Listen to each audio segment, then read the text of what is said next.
Yes, class. So today we'll discuss what are derivatives. So, as the name of the subject says, that introduction to derivatives. What are derivatives?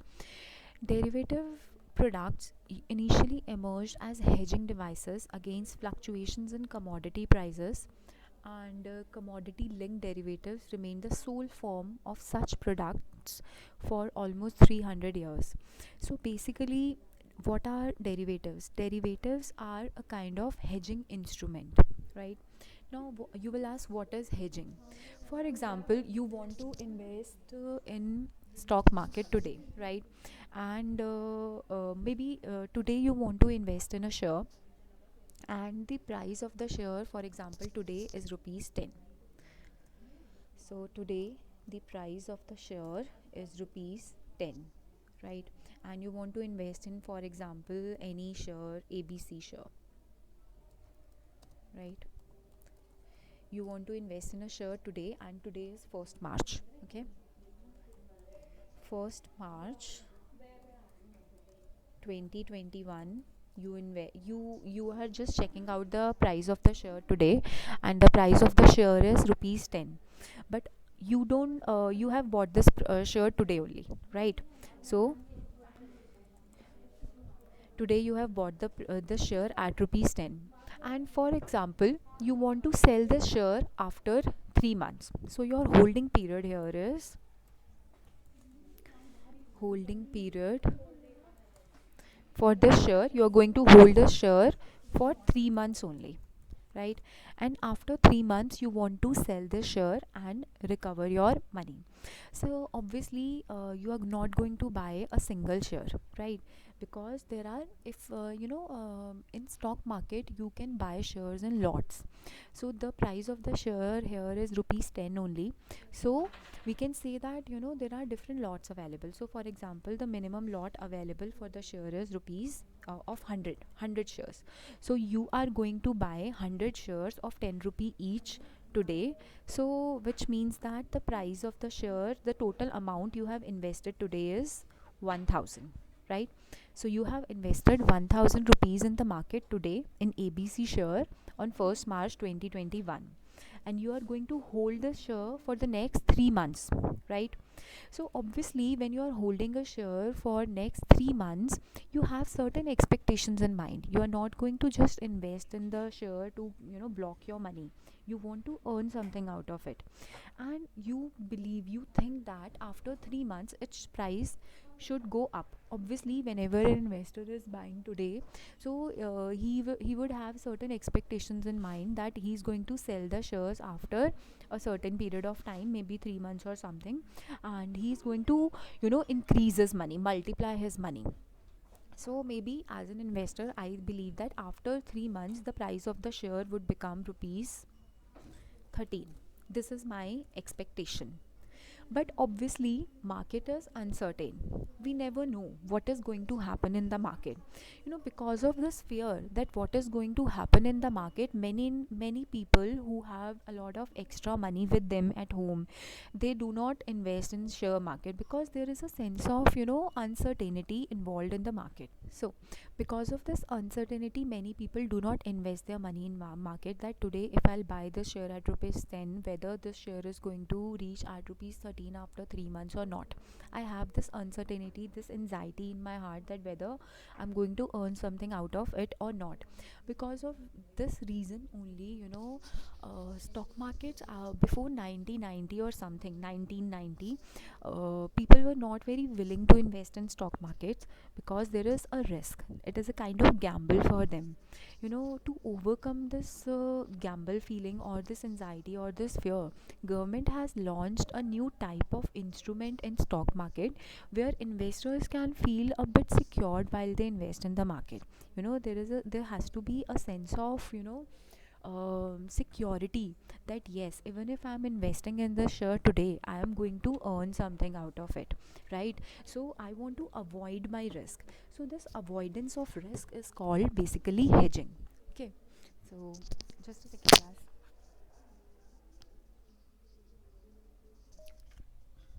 So because of this fear, many people do not were not investing in share market, that maybe they will suffer losses and they will lose their hard earned money in stock market because of this reason. So you know what happened, government launched this new instrument which they also call hedging instrument. So this is what we call hedging device. So what is hedging? Hedging means escaping risk. No, I mean whatever the future of the stock, but the investor should be able to sell it in the market at a reasonable price, so predetermined price. So here the concept is that maybe after 3 months, whatever the stock price is, the investor would be able to sell the stock at a predetermined price. I'll just write it here. He should be able to sell it at a predetermined price. Now, how do we calculate this predetermined price? There has to be certain mechanism on the basis of which this predetermined price is offered by the market. Now, first thing we have to understand that this predetermined price is not chosen by the investor. For example, if I am the buyer of the share, I have bought 100 shares of ABC company at rupees 10 on 1st March 2021. I am not the one who's going to decide that what would be the predetermined price. This predetermined price is basically offered to you by the stock exchange only. So for example, my expectation is 13, but maybe the market is not offering me 13 rupees. Maybe market is offering me after 3 months that either I can sell it. Market is offering me, for example, rupees maybe 12, or maybe even higher, maybe 14. So you know it may vary. So what is market offering me? What is stock exchange offering me? The stock exchange may offer me either 12 rupees or maybe 14 rupees. So you know, this predetermined price has been offered to me by the stock exchange. But one thing we have to remember, that this predetermined price is not free of cost. There is obviously certain commission. If you want to avoid risk that what would be the future price of this 10 rupee share after 3 months, I have to pay a certain amount of commission so that I can buy this right to sell this share maybe at rupees 12 or maybe at rupees 14. So this is the commission, this is the price I'm paying to buy this right. Yes. So now let's move forward with meaning of derivatives. Let's try to understand meaning of derivatives in with few of the more comprehensive ways. So derivatives is a product whose value is derived from the value of one or more basic variables. You know, derivative is not itself an instrument like shares, debts, or any other random stock market instrument. Derivative is not a instrument in market, but it is a kind of vehicle, right? It is a facility given to the investor so that he should feel more secure. Like in previous class we have discussed that if somebody is buying a share at rupees 10 today and he wants to sell it at rupees 13 after 3 months, so if he is not into derivatives, then what would he do? He has to wait what would be its price after 3 months, right? He has to wait. But in present case, when you use a derivative, you will be more secured. You will feel more secure that maybe after 3 months something has happened, but you will feel secure that what no matter what is the market situation, you are going to sell it at rupees 13. But yes, there is one constraint also, that maybe price will also go up. If the share market prices rupee has reached up to rupees 15, then also you have to sell at rupees 13, because you have already fixed your selling price, right? But in certain cases, there is a right also you can exercise or not, that we'll discuss later on. But for the time being, let us understand that maybe after 3 months, even if the price is 9 or the price is 15, you have right to sell at rupees 13. You will be in profit no matter what the market situation is. So we can say that derivative is not a financial instrument. It is not a share, it is not a bond, it is not a debt, it is not a financial instrument through which you invest in a company, but it basically helps you, it basically helps the investor to become more, to become more, to feel more secure while he invests in the market, because he has this assurance that no matter what is the problem, no matter what is the situation, he is going to, sell the stock at a predetermined price. So this is a instrument through which investors feel safe and secure. So it is a contractual method. So you basically have a contract with the stock exchange. So because you are not going to conduct this activity at your own, there has to be a formal system. Of course there are informal system also, right? But when we talk about derivatives, mainly it is good to invest through a formal system. Otherwise, you cannot complain in future if something has happened, like if there is any problem, you cannot complain anybody, right? So okay, so there is a contract between the stock market and the investor. That investor will feel more secure, that there is no uncertainty in his mind, because majorly people are scared to invest in market because the market is uncertain, anything may happen in the future. So before 1990, what used to happen, that people used to have a lot of money with them, extra income with them, but they were so scared to invest in stock market, that stock market is an uncertain place. So the market was comparatively a very thin market. Thin market is a market where number of trades are very less, right? So they government really wanted that people have so much money with them, carrying so much money with them, they should invest in stock market, so that economy will grow. To understand, when the government really understood this problem of the people, that fear, that anxiety, that uncertainty, so government launched this new instrument, derivative, where people should feel more secure. And when they feel secure, they really try to motivate people to invest in stock market. And then only market became more of a thick market. Thick market is where people are ready to invest more. Yes. So moving forward,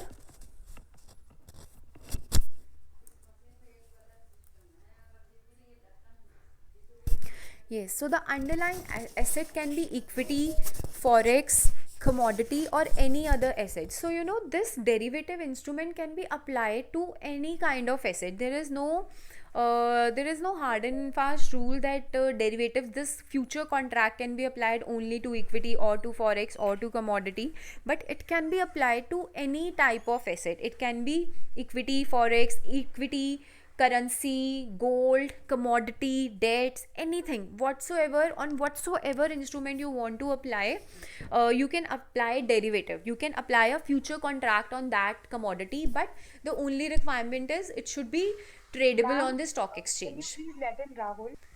So, for example, wheat farmers may wish to sell their harvest to a future date to eliminate the risk of a change in the prices by that date.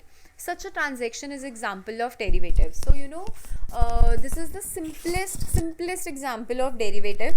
But in this case, there is no formal stock exchange involved, right? So, for people like us who want to trade in stock market, they should go for formal platform.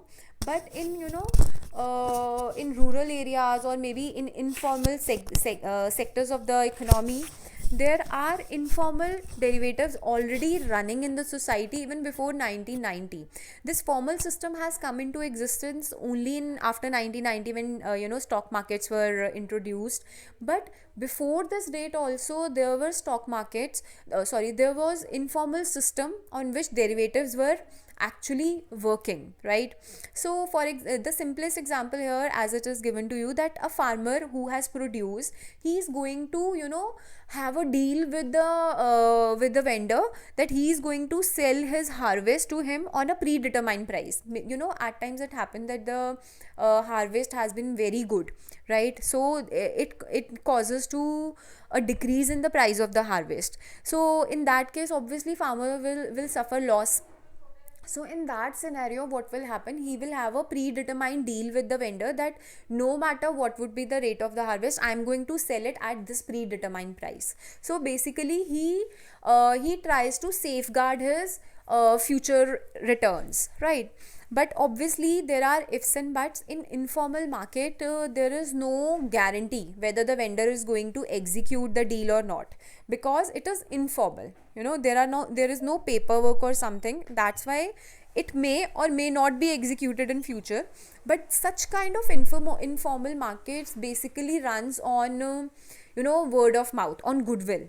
So if one vendor denies to fulfill the contract, his goodwill will be hampered and nobody would be dealing with him in future. So there are formal and informal markets for derivatives in the future. But of course, as an educated investor, one should go for formal markets only, because if there is any denial, there would be consequences, right? The price of this derivative is driven by the spot price of the wheat, which is underlying. So how the future price is predetermined. So as I have also discussed with you people yesterday only, that the future price which is offered by the market, here I have discussed with you.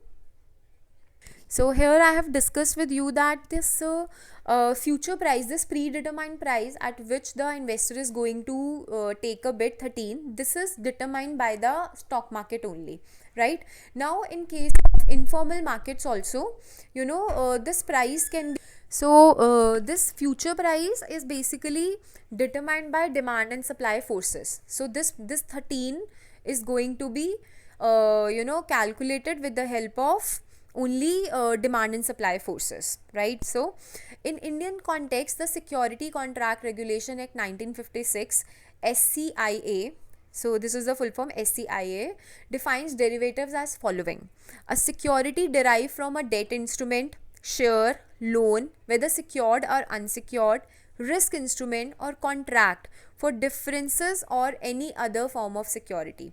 So first thing is that a derivative instrument can be applied, this future contract thing can be applied on anything, whether it is a share or loan, debt instrument, risk instrument, anything. For any kind of financial instrument, you can apply a derivative. You can predetermine the price of the instrument today only, right? Then a contract which derives its value from the price or index of price of the underlying securities. So basically there is a contract, we have a contract here about the price of the future price, and this can be applied even on the whole index also, right? So you name it and the contract is already available on the stock market, right? So moving forward, now the next thing is factors driving the growth of derivatives. Why derivatives have become such a famous instrument that everybody is willing to invest in stock market? Why in derivatives? Sorry, why people are so keen towards derivatives, and what is the reason these derivatives are growing nowadays a lot? So, derivatives in itself is a instrument which is a little difficult to understand, because its calculations, how it is working, becomes at time a bit tedious for a common man to understand this market. But still people are keen towards understanding the concept of derivatives. So the first reason is increased volatility in asset prices in financial market.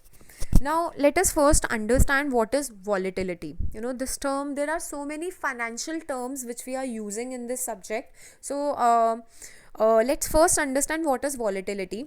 So volatility is basically, for example, today the price is 5 rupees, tomorrow the price is 10, day after tomorrow the price is 18, and after that it has again jumped back to 9. So what do you understand in this situation? That the prices are increasing or decreasing with huge gaps. 5 rupee gap, 8 rupee gap, then again reach back to 9 rupee. That is also a huge loss. So if somebody has bought the share at rupees 18, if there is a loss, he is going to suffer 9 rupee loss, and he obviously is not going to buy a single share, he is going to buy a lot, maybe 100 lot. So the loss amount would be very high. So this is called volatility. Volatility can be high or volatility can be low. High volatility means prices are increasing or decreasing at huge gaps. That is called high volatility. But if prices are increasing or decreasing at small gaps, it is called low volatility. So as the economy was growing after 1990, because after LPG policy, liberalization, privatization, and globalization, when the economy was really growing, the stock market was also very very volatile at that time. And if people were earning profit, they were earning huge profits, and if the people are earning losses, they were suffering huge losses also. So initially, people, obviously when you earn profit you feel very good, but later on, if it is a scenario of loss, then of course you feel very bad about it. So people became so vulnerable, and they really didn't want to invest in stock market. So at that point, government really thought of, stock exchanges really thought of launching an instrument that people, they should encourage people to invest in stock market. So that's why they introduced derivatives, so that people can deal with, so that investors can deal with high volatility of the stocks, so that they can predetermine the price of the stock or whatever instrument you are investing in, right? So moving forward, second point is increased integration of national financial markets with the international market.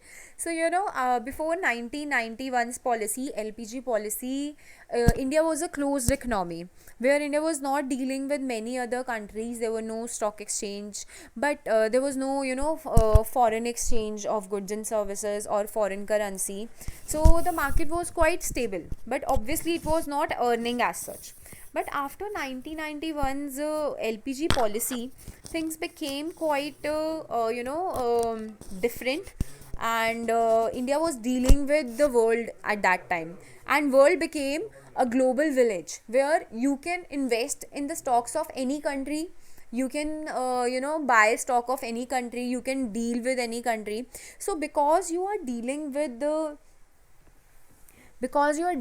so many different countries, so many different stocks, obviously return will increase, but risk will also increase, because you are dealing with different set of environments, government environments. Because for example, if you are investing in US stock exchange, for example, right? Or you are investing in Indian company only, but that company is dealing with US. So anything that will happen in US is going to affect the performance of Indian company as well. So that's why the volatility of Indian stock market also increased up to a large extent. So because of international dealings, stock market became more volatile and investors became more cautious about their investments. So to raise the confidence of the investors, this derivative has been launched.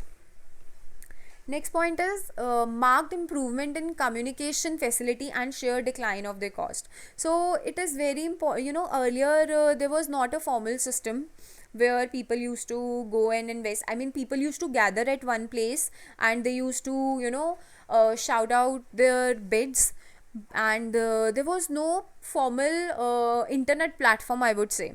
But after the launch of derivatives, when the things became electronic and people used to invest in stock market through online mediums, so that time things become more sophisticated, where people needed such a tool where they can deal with it at the ease of their homes. So that's why such instrument actually was needed. Then development of more sophisticated risk management tools, providing economic agents a wider choice of risk management strategy. So derivative, in nutshell, we can say this is an instrument which helps you to manage your risk.